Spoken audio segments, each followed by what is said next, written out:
chưa anh ơi, đợi em tí nữa nhá. Nấu tí nữa là xong rồi. Tấm miếng thịt cho vào. Cái này cho vào kia hầm. Ăn bác ăn Nó thích ăn ngon thế nào đỡ đỡ đấy. Ôi quay ghê ơi.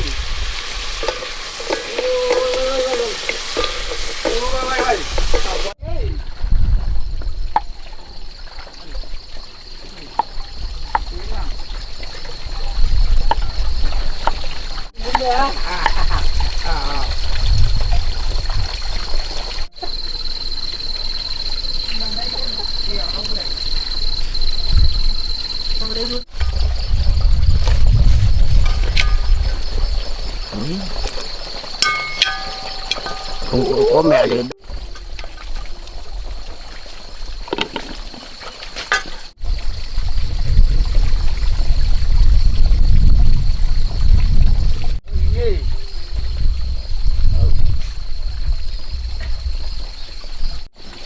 quay ghê vậy. Hay à. Đứt vào quay vào đấy.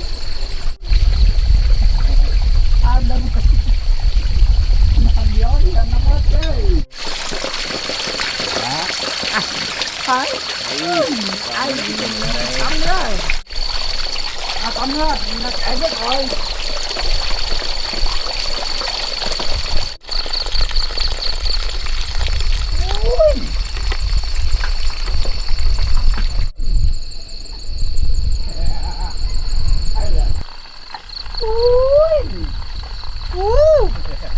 Anh xào nước đắng nha. Xào nước đắng nha.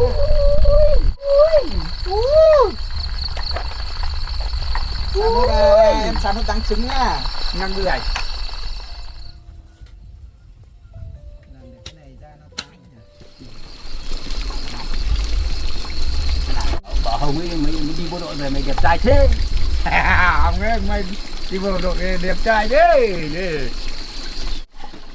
Ông ơi, mày đi bộ đội về đẹp trai đấy. Làm gì đấy? Làm món ngon Ông nhá. ơi, trái cái gì đấy? Làm món ngon cho tí cho anh ăn nhá. Ông ơi, trái cái gì đấy? Cái này là cà chua. Cà chua hả? Cà chua ấy. Cà chua hả? Cà chua đấy, ăn ngon lắm. Mới ăn được anh ạ. Hả? Tí nữa em Đi làm ăn ngon rồi, nhá. đi. Tí nữa nấu lên mới ngon. Đi ăn kìa. Đi. Rồi. Cái gì đây?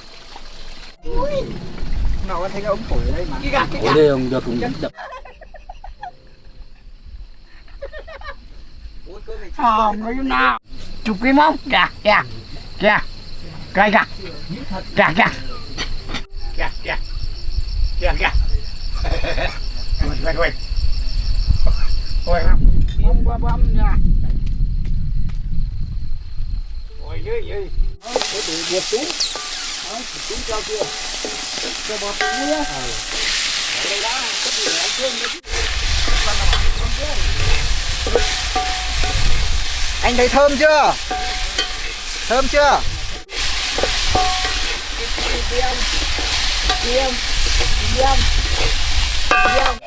Đây, thế ra đây ngồi. Nhờ đi không? Ngồi Nhờ đây. đi đâu? Ngồi đây tao lâu nha các bạn. Đây à? Kỳ đuổi không? Đó, Cái cái nồi này. lấy gì? Hay nha. Nấu gạt vào. Từ từ đó. Để nó quấy không. Hay nha.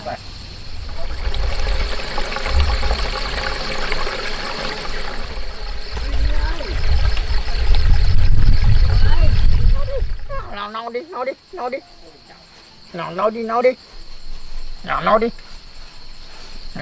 đi. À. Đứng xuống. Cho nó đứng nha. Rồi cho nó đứng nha. Ai. Để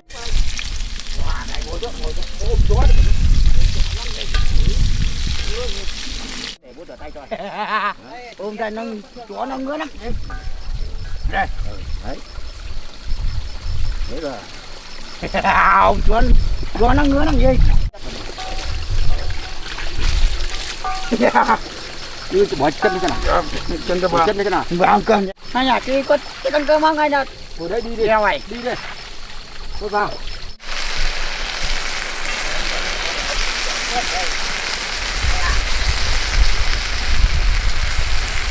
Cơm chín này bố ơi, chuẩn bị ăn cơm thôi. Đây rồi. Đang ra lấy bát ra rồi. Đây, nấu món này anh thích lắm đây.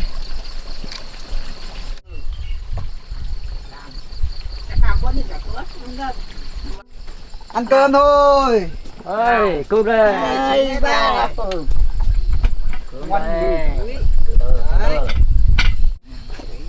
Xới cơm. Chả có nó ngồi đây. Đây. Bố ngồi bên đấy với anh à? Ừ, Chuyển nó cái cứ ghế sang nhá. Bất cả. Đây, ui rồi em. Nào, hai ba nào. Ngon nhá. Đấy. Nào, Đây, một miếng hai ba khoai. nào. Đấy. Đấy, đúng rồi.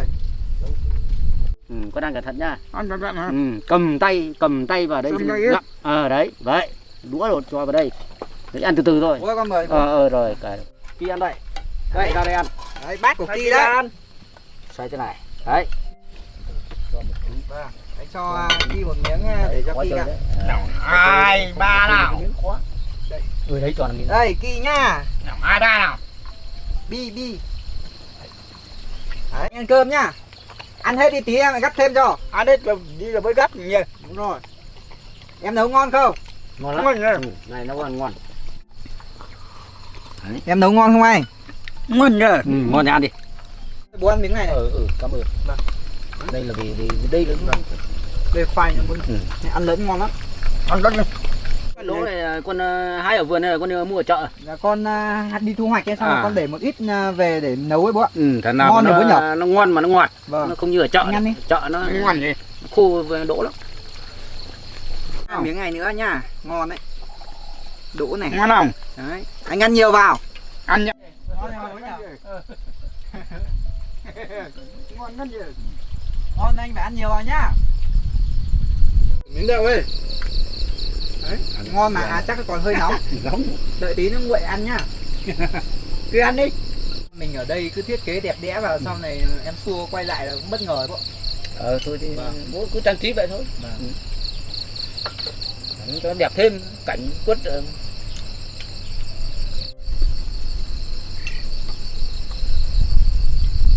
Ngon nhỉ. À, một đằng qua. Ngon không anh? Ngon nhỉ. Ngon không? Bố ăn nhiều vào nhá. Ăn đi. Con phải ăn nhiều cho khỏe, con phải đi làm thay cho bố chứ. Bố cũng muốn mà gánh vác đỡ cho con thêm tí nữa, nhưng giờ phải quay anh cờ nhà thế này. Vâng, thôi hoàn cảnh nhà mình như thế, mình cứ sống vui vẻ được quá. Thôi chịu khó, con vào gánh vác Con thêm. lo được, bố không phải nghĩ nhiều. Anh ăn nhiều vào. Ngon rồi. Ngon thì ăn đây. Ngon nhỉ.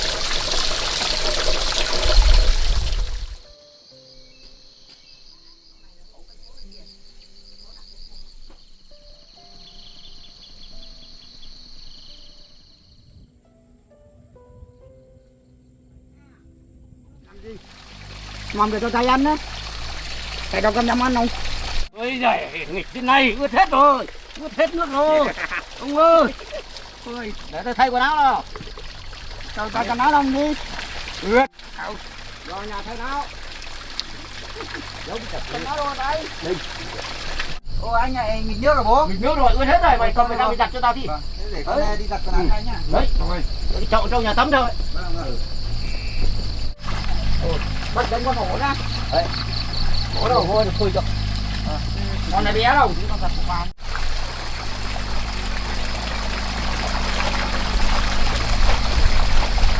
Cày đâu?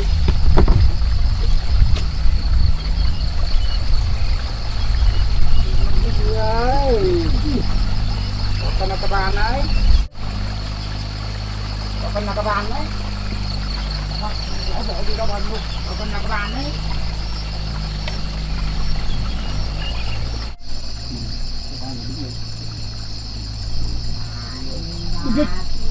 Đó. Rồi ra thì bố bảo đây. Bây giờ cái sân người ta giờ là mưa gió là nó lầy lội lắm con. Bây giờ chịu qua bố con mình giờ đi xót thịt cát với lại ấy rồi nay mai mua mấy bao chim măng rải cho. Cái gì mà anh nhá. Cái Cái này là đi lại nó ta ra. Thấy bẩn quá Cái đấy, gì mà. đi lấy cát mới Cái xin. gì mà. thế ngồi đây là xem tính toán em đi đâu nào, sạch đi lấy ở chỗ nào nào. Bẩn quá đây, bố xem anh đi cái này nhớp nháp cái này. Thế thì bây giờ thì bố con ra cho cái ông chủ có cho nợ không? rồi là mua đi ít giả dần ông ấy rồi hót về mà làm cái chi thế này xem họ có cho nợ không, xong rồi để con đi làm con giả dần. chứ mùa mưa tính toán xem nhà mình thì mới biến cố đột xuất, nên bây giờ thì sân sướng người nó thế này thôi thì đây cho đi giày dấp quay thêm một cái giày nữa. Nên là bây giờ thôi thì chịu khó đây là con nghĩ rồi cái này bận quá để không được mà anh đi lại rồi nhiều khi lại chân ngã đấy. thôi thì chịu khó vậy. Mình cố xuống xem là họ có tạo điều kiện cho mình vay trước không. Có điều nó đâu không cười đâu, cười đi nằm mày đi. Vâng, thế thôi bố con mình đi xuống dưới hỏi họ xem nào. Thế thì con đấy con tìm bao đi thì bố lấy bao đâu cho anh đi. Chứ bây giờ thì bao này mày chưa vào đây.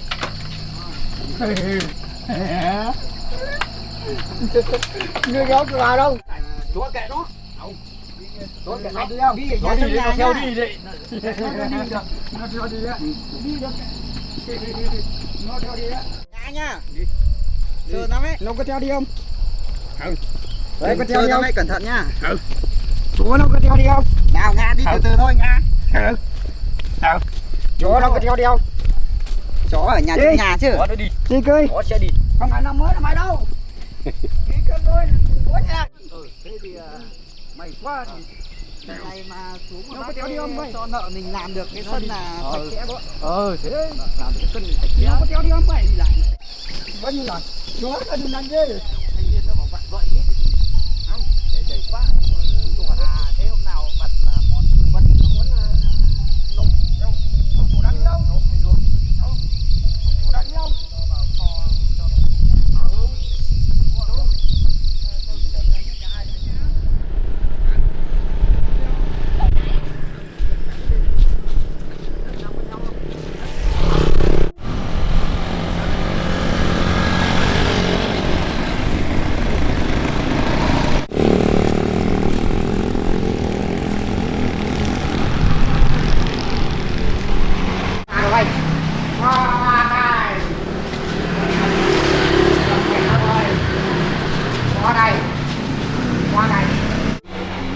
Năm ra ngoài.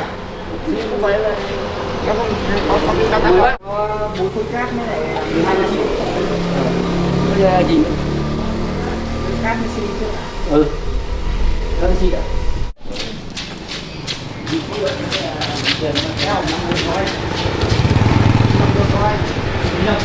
Nó nói đâu mà ở một tầm tầm bao ấy. Bao nào? Nào.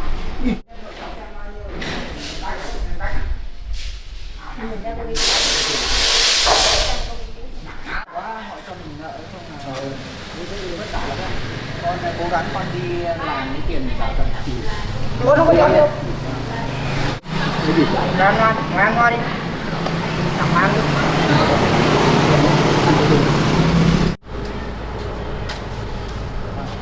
Đi có cái bút không? Cảm ơn nhé. Bố này mình mua cát Messi này. Đây này cát là 1,7 triệu này, Messi là 1,2 triệu này. Tổng là gần 3 triệu này. 2 triệu 920 này. Rồi con ký thì con ký lại. Con năm nay không có nhà thôi. Họ cho mình ký nợ ấy, họ cũng tin tưởng, nhưng không là thế là tốt con mình không làm được. để ra có tí sân đi lại nó sạch. Đấu đi làm còn giả. Là bộ đội tin tưởng là cho nợ thôi. Để nuôi bố rồi có lắm. Nó có theo đi không vậy? Bây giờ em ra xúc cát nhé. Đi bố. Ra xúc cát cho cao về. Đi năm rồi.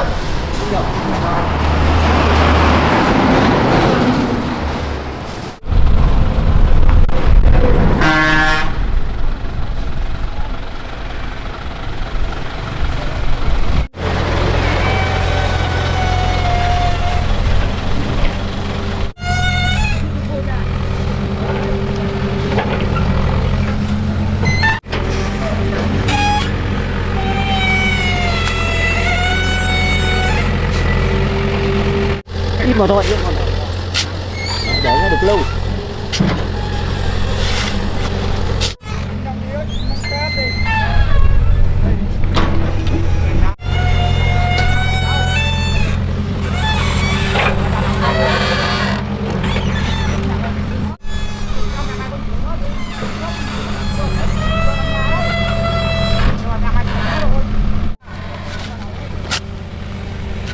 cắt này đẹp đấy bố nhỉ. Cắt này đẹp thế này. Vừa nó cắt to cắt đây.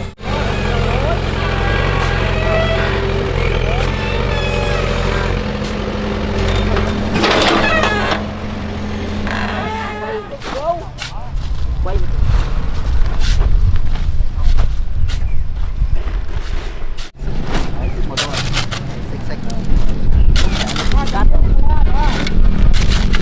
Đấy bố con mình bây giờ giải cái sỏi này nó lại phù hợp hơn, may quá họ tư vấn cho mình. Nhưng mà làm bê tông đắt quá. Tiền đắt quá không đủ tiền.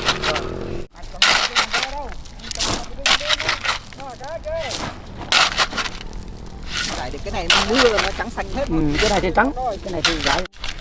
Trắng lắm cho. Mưa chặt hết đi. Vừa nó đẹp. Cái cắt để em đéo gì. Trắng cho. Cái giảm nó càng tốt.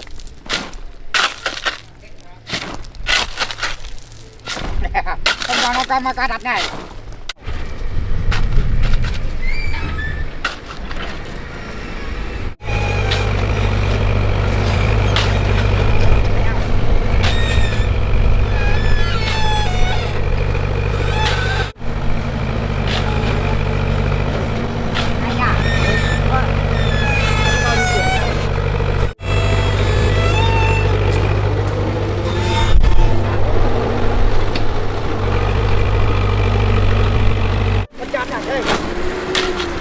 Rồi.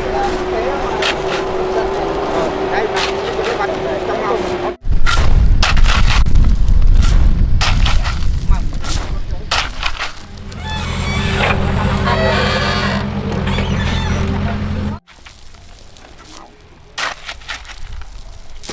Cắt cái đem nhảm. Lọc. Nào. Qua nào. Cắt cái làm gì? Cho cả hai con nông đi.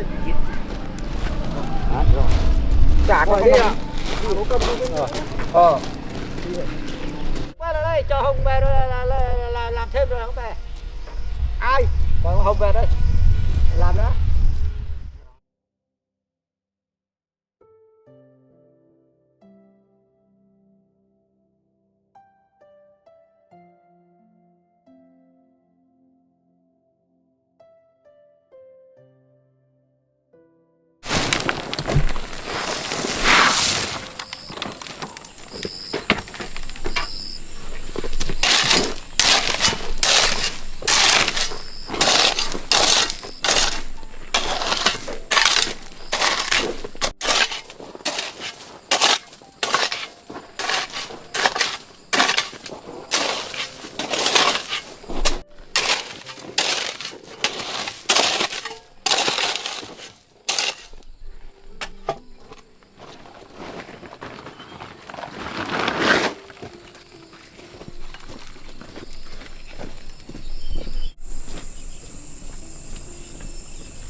Nhưng mà đây sao lại đi ra ngoài này làm gì? Còn tất cả đi vào đây chơi thôi.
Xong rồi, về đó. Không.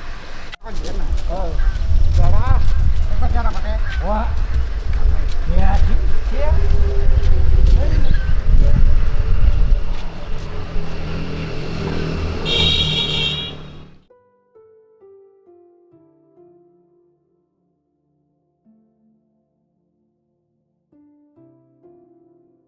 Đây là có nhà mới rồi này, sân mới là đi rồi này.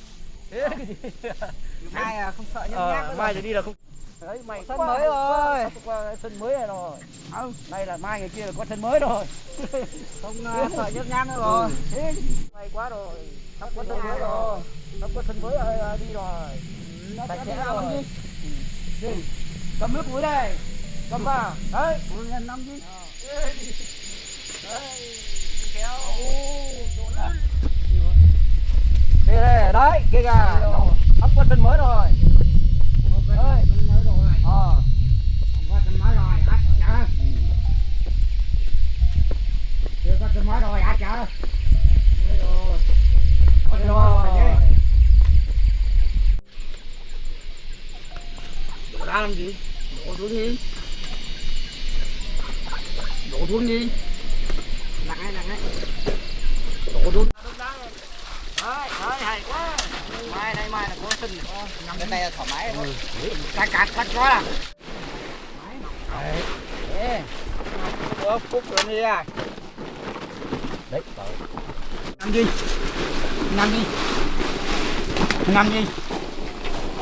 gì? con nhà. Nhiều quá cho con gà kìa.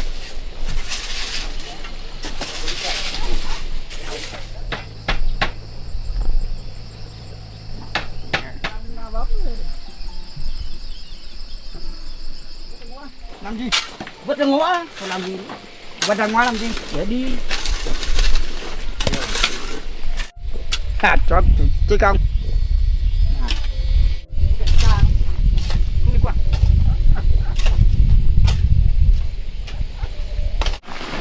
Ai vậy? Ai? Ai mẹ cái nào? Đi đâu kìa? Này sạch sẽ. Này sạch rồi. Cho mình nợ nữa. Thôi cảm ơn bà chủ.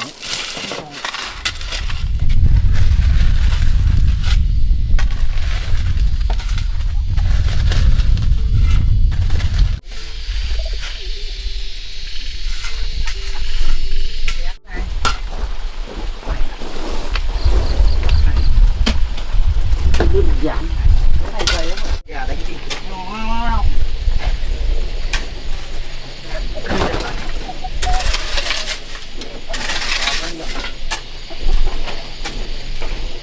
Nhà. Đây ngồi. Đây ngồi đây. Ở đâu? Đấy. Tô à?